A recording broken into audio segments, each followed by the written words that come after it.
Beware the lessons of Iron Fist. Seriously, a picture of Iron Fist should go on the desk of everyone working in comic book television today. Because you don't always get a second, well, in their case, a third chance, right? No matter how much you're able to turn things around. And things got pretty darn turned around with Iron Fist. They got, in fact, excellent. But if your first impression sucks, that just might be all fans wrote, right? Because after one of the worst ad campaigns of all time for the DCU Titans, which whipped fans into a frenzy of disgust and disbelief, I think that pretty much sums it up, to be honest with you, right?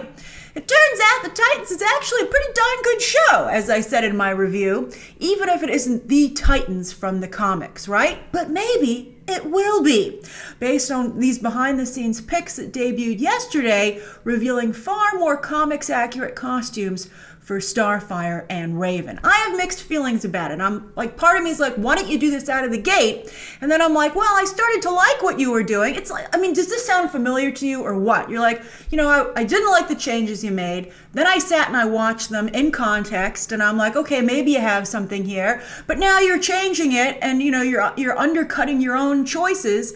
I don't know where to look, and it's like, it's a lot like I think what's gone on with the DCEU. So you have yet another area, this time streaming, where Warner Brothers is their own worst enemy.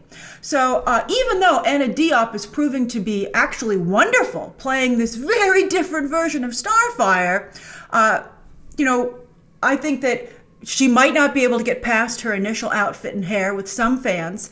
And then for those of us who are liking what she is doing, as I just said, if they start to futz with the character and she's not consistent and she starts to become another totally different character, you're going to lose the fans that you have won over, right? So it's crazy. So apparently she is changing her look, including not just a blowout, but a change of color from pink to, again, more comics accurate orange. And that bothers me. Again, I'm a big believer in sticking to your guns, at least for the first season. If it didn't work after the first full season, then maybe you can kind of change stuff. Otherwise, again, it confirms, the naysayers saying the creative choices were weak, right? And if the people who made them don't even believe in them, what chance do you have in getting fans to believe in them as well? For instance, as I said yesterday on my BTT live show, a member exclusive, I said that Ezra Miller, we committed to him for a full movie, Justice League. We tried it. I don't know how committed Ezra Miller was, quite frankly, and I think that's part of the reason it didn't work out. But I think now it's time to recast. But as for the hair, I'm fine with the blowout, just to clarify, but the change of color particularly bothers me. It just really bothers me. I'm like, you chose hot pink. You got to stick with it, right? Also, speaking of hot pink, in the very dark and gritty world of the DC Titans, who wears hot pink spandex, right? And by the way, sorry, spoiler in Batgirl with your pink adjacent light purple costumes, which have also always bothered me, to be honest with you. And then she has this other outfit, which is like a Black Panther style look. And it's like, how do you reconcile that? I mean, that goes more with her first initial outfit, but where is this pink spandex outfit coming from then? It just doesn't fit. It starts to not be a real character. Because, they made a choice, a very strong choice, I feel, to make this a female version of Shaft and or Luke Cage. Very effectively, I might add. Surprisingly effectively. But now you got to just play that out, right? You can't blink. Which has been my advice to DC for quite some time. Okay, now as for Raven, the character's supposed to be pretty young, or at least comes across that way, so I'm not really crazy about the midriff. I think it's a bit much, I wouldn't, especially, I think Starfire is plenty sexy enough for this group. I think that you don't need to, trying to give Raven a sexy look as well, right? Also, speaking of her cape action, right, that's a lot of fabric for action scenes, right? Although Raven, of course, I think is a long-distance fighter, so maybe it's okay. I do like the pointed hood, and I think the longer hair actually looks nice, But how did her hair grow so much? Unless that's one of her demonic powers, right? Like when she embraces her dark side, she suddenly gets long hair, right? That could be kind of cool, right? But otherwise, more realistically, I'm suspecting a time jump towards the end of the season to show the team fully formed. Well, sans Beast Boy. Where is Beast Boy? How did he get benched? Like Ryan Potter, he's like, I finally got a great role, and he's the 2 scenes I've seen, he's quite good, but they're just not using him, which is, I'm sure, very frustrating for him. And for us, because again, I like what he's doing so far. But with these 2 female characters, though, as we see them here, they do come across as being quite formidable. But with that in mind, it becomes even more imperative to make sure that Robin comes across as an equal to them, right?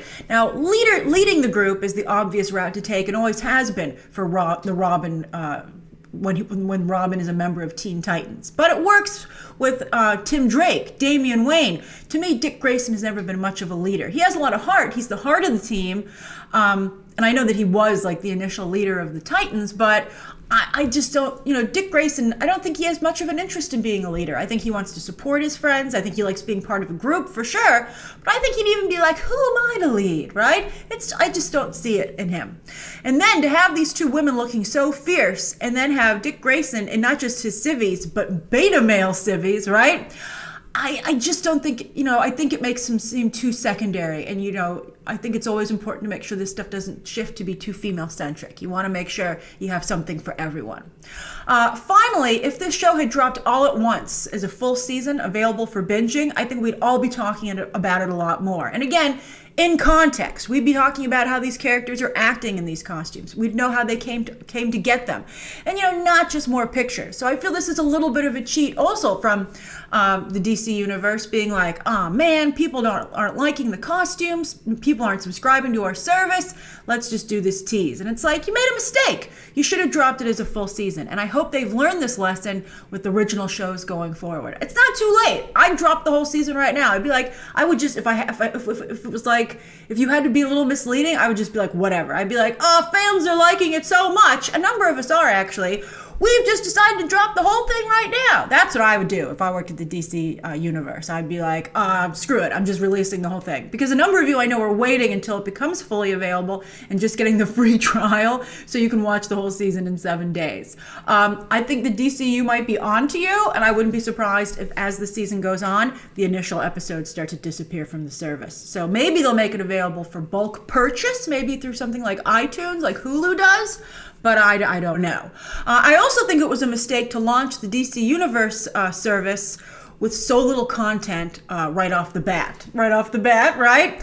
It did launch around Batman Day, on Batman Day, actually, right? And also, there's so little new content on the horizon. They should have had both the Titans and Animated Harley show, I think, ready to go at the launch date, and then a third show coming as soon as December. That Harley animated show isn't coming till late 2019. That's nuts, especially since they just already had a tease for it. They're like, do you like this? It's over a year away. And you're like, what? And as for the classic content on the site, it's very spotty as to what's available. And for $75 a year, I should be getting all the classic content, quite frankly. Plus, Warner Brothers just announced a company-wide streaming service for all of Warner Media, the newly branded company, I like that name, which would include HBO content. And so I have a hard time believing this DC Universe service won't be swallowed up into that as well, which just makes even more people wait because they want to see what's available down the line. I think it just makes people more gun shy to commit. But John Stankey, who's the head of AT&T and now the head of Warner Media, and this is like his baby. This is what this streaming service is the whole reason he wanted the company, Warner Brothers, now Warner Media. And he said that because HBO Go will be part of it, it will be above the cost of that, and that's already $15. So like, what are we talking about here? $30 a month for like all Warner Brothers content? That is a lot. That would include all of their movies. We're just not talking about DC stuff. So like even something like A Star Is Born, old and new. Although, would it be old and new? Would they have this ridiculous like cherry picking what's available? How they have things like what's coming to Netflix and what's leaving Netflix, what's coming to HBO, what's leaving HBO. Would the whole Warner Brothers service be like that? I think that would be a mistake. Binging, Stanky. Remember, binging is the key to making this stuff work. People like Netflix because they can literally watch it. No, you can watch it forever and you would not run out of content, basically. And I think that's something that so far in these copycat services they're missing. They're missing that really important element to the Netflix service. But movies, television, hopefully maybe comics, right, from DC, what price would you pay for that? You know, both if it was all available and also if they were cherry picking it. What price would you be willing to pay? And also, what do you think of the DCU Titans? You know, it's a constantly evolving situation. Do you think it's a little bit too much like the DCEU? And are you watching it? And if so, what do you think of it? If you're not watching it, when do you plan to watch it? Under what circumstances? I'm very curious. So again, write those thoughts down below. And of course, as always, you can check out some more videos right now.